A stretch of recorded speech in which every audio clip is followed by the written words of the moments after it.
If you're on PS5 and you want a wheel that actually makes Gran Turismo 7 feel alive, well, 2026 is honestly a weirdly good year. The good stuff isn't locked behind insane prices anymore. Quick side note, the link for these steering wheels is in the description below. If you use it, then I get a small commission at no extra cost to you. Alright, I'm doing this in 3 tiers. Budget, mid-range, and high-end. I'll give you the straight answer in each category without overcomplicating it. So let's start with the budget tier. And I'll keep this part short, okay? My budget pick for the PS5 in 2026 is the Thrustmaster T248. The first thing I notice every time I jump back onto the T248 is how busy it feels compared to older gear-driven wheels.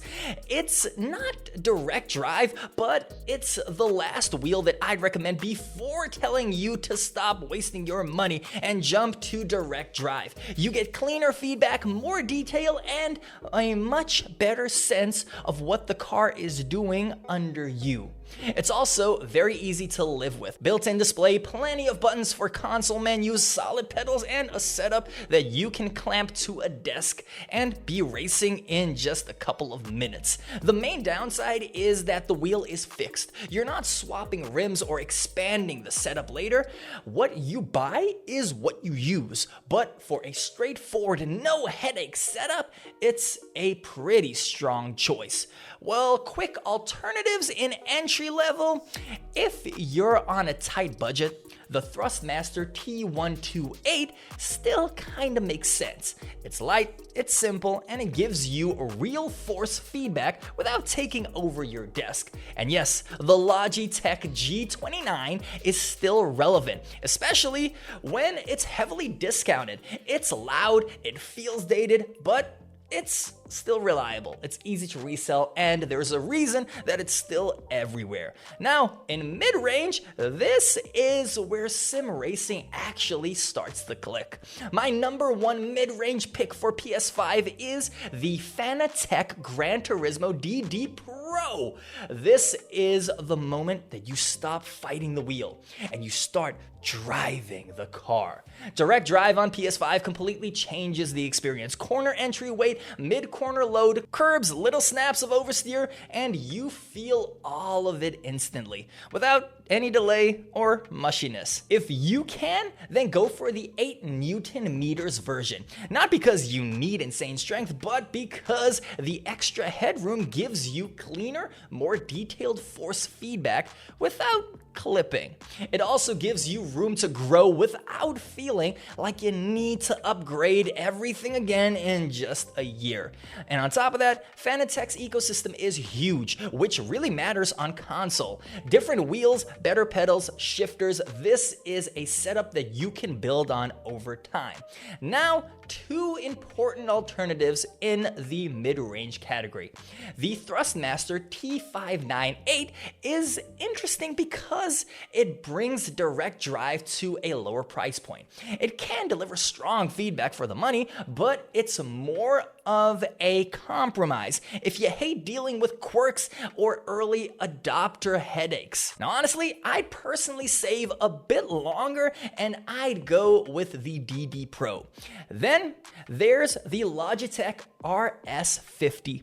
If you want the cleanest, most plug-and-play direct drive experience on the PS5, then Logitech is hard to beat. It's simple setup, it's clear software, and very little tinkering.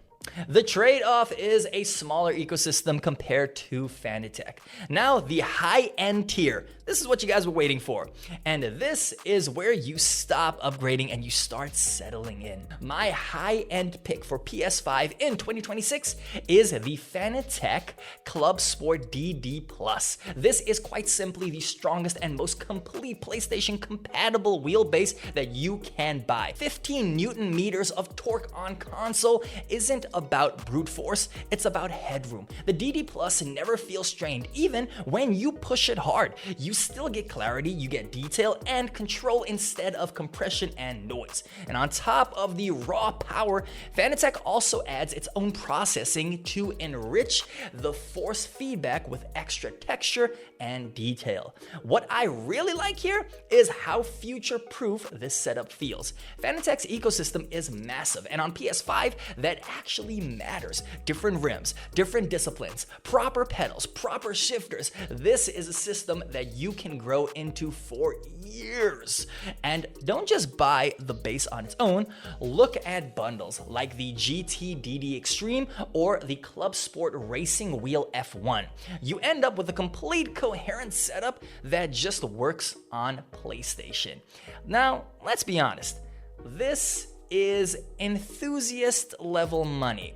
If you only play casually on console, you don't need this. But if you want the absolute best force feedback experience PlayStation can deliver, then this is it. Right now, it sits at the very top of what console sim racing can offer.